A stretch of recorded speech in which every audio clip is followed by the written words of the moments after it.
TMC को लेके भी बहुत इशू है। चलिए नीतीश तो आ गए, अब कांग्रेस कह रही है कि टीएमसी भी बीजेपी के लिए काम कर रही है। संजय सरकार जी, अब कांग्रेस का ये आरोप आ रहा है, राजीव रंजन जी की पार्टी में तो आ रहा है, आपके ऊपर भी आ रहा है कि आप बीजेपी के लिए काम कर रहे हो। आपने तो जगह दी है बीजेपी को बंगाल में, क्या ये सही है कि आप और सुधांशु जी बिल्कुल एक साथ मिलकर काम करते हैं? बता दीजिए। Multi please. नमस्कार। नमस्कार दादा। आज शाम को जो प्रोग्राम हो रहा है, बहुत ही अच्छे सवाल आपने पूछे हैं, सवाल का जवाब भी होना चाहिए। मैं दो चार बातों बोल के फिर हम मेन पे आते हैं। एक बिल्डिंग बनाने के लिए 4 पिलर की जरूरत पड़ता है।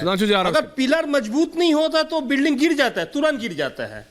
गिर जाता है कि नहीं? और रह गया क्या, मैं आपको एक चीज बताने चाहते हैं, आप जंग लड़ेंगे लेकिन आप किराए के टट्टू से जंग लड़ने जाएंगे। किराए के टट्टू से कभी भी जंग लड़ नहीं सकता है। एक एक बूथ में अगर 4 आदमी रहेंगे तभी आपको पार्टी का मजबूत होता है, पार्टी नहीं मजबूत नहीं होता। आप लड़ाई कभी भी नहीं कर सकते, आप दूसरे के ऊपर भरोसा करने पड़ेंगे। आप दूसरे के ऊपर भरोसा करेंगे और दूसरे को कंधों को मतलब आप बंदूक चलाएंगे, ये तो नहीं हो सकता है। आप सीना में छोड़ी मारोगे, ये तो हो नहीं सकता। आप 2011 में हम सरकार जीतने के बाद में हम लोगों के साथ क्या क्या खेल नहीं हुआ बंगाल में, आप तो देखिए ऐसे चीजें। आप तो वरिष्ठ पत्रकार हैं, कैसे दीदी के ऊपर में ये लोग चालू कर दिया था। हमने उनसे छुटकारा ले लिए हैं।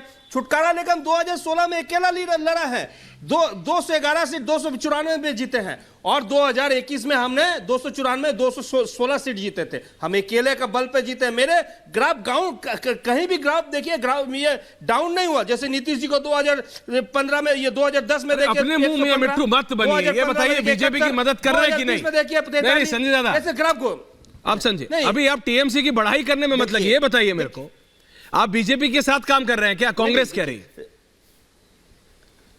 नहीं, हम तो बीजेपी के साथ 1:1 लड़ाई कर रहे हैं, तमाम दुनिया देख रहे हैं। हम पहले नरेंद्र मोदी को साथ में अगर आंखों में आग डाल के कोई लड़ाई कर रहा है तो ममता दी कर रही है। और मतलब जो लड़ाई हो रहा है, मतलब जो एकदम मतलब आप देखें, इंच इंच का लड़ाई बंगाल में हो रहा है, आप देख चुके हैं। और भारतीय जनता पार्टी को हम बिल्कुल जमीन नहीं दी। अगर जनता विपक्ष पार्टी भारतीय जनता पार्टी को बनाया, इसके लिए कांग्रेस और कम्युनिस्ट सबसे बड़ा जिम्मेदार है। क्यों जिम्मेदार है? आपको मालूम है 56,000 कार्यकर्ता कम्युनिस्ट को हाथ में, मेरे कार्यकर्ता शहीद हुए हैं। एक एक चीज आपको आज हम बताने चाहते हैं। एक माँ के सामने एक कार्यकर्ता को हत्या करके उसको खून से उसका चावल मका के बोलो, माँ तू ये राइस खा लो, ये भी तो कम्युनिस्ट ने किया था। एक माँ के सामने एक बेटा को हत्या करके उसको मुंडी लेकर फुटबॉल खेले हैं। एक महिला को स्टोन कर दे दिया गया था, वहां पर कट दिया गया था। 4 भाई को एक साथ में हत्या हुआ है। बच्चे को आप हल्दिया में देखिए सुधांशु जी, ऑपोजिशन इज फाइटिंग। बच्चे को राजीव रंजन जी आ रहा हूं, लेकिन आज बहुत इंटरेस्टिंग होगा राजीव जी,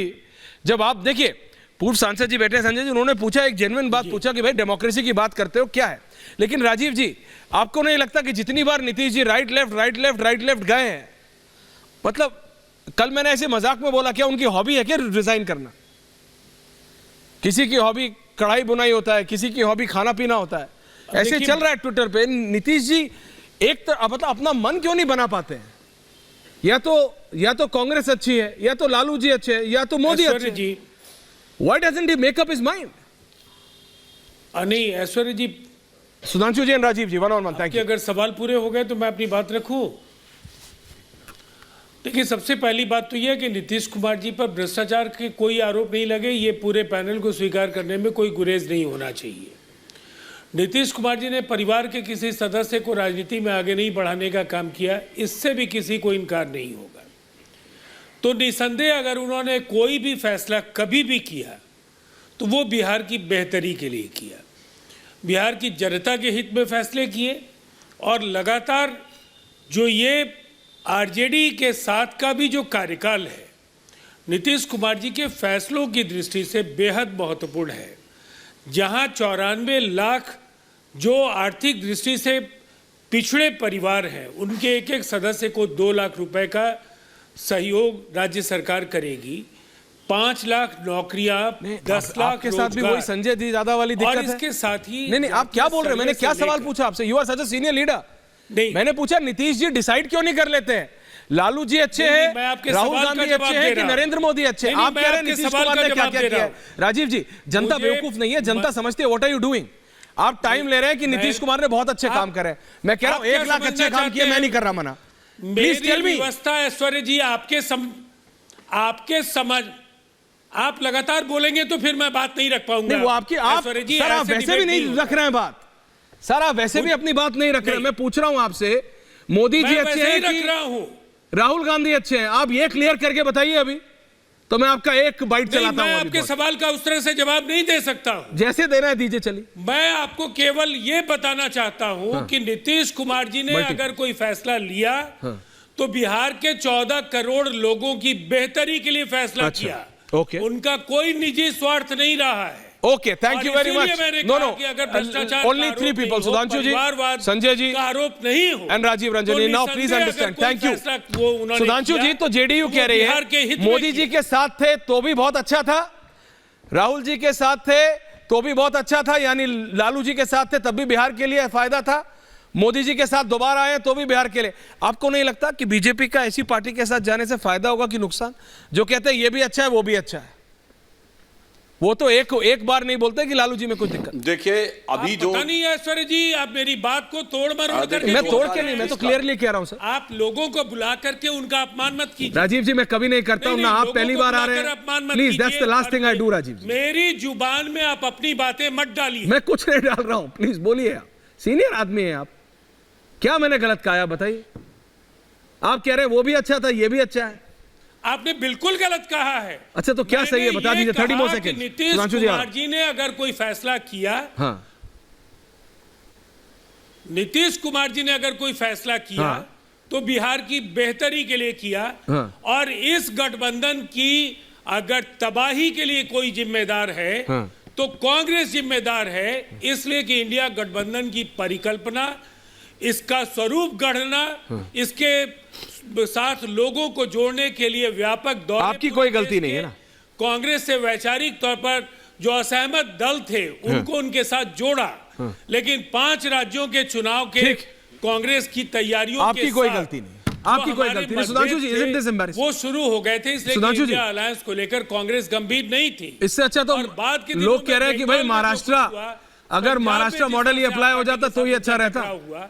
दिस इज बिकमिंग एम्बैरेसिंग। बिल्कुल स्पष्ट सुधांशु हो गया था। जी, ओके राजीव जी, हो गया स्पष्ट, थैंक यू। सुधांशु जी, उसके एंडिंग कमेंट्स के लिए आ रहा हूं सबके लिए उसके मन सुधांशु में जी, कोई सम्मान नहीं है।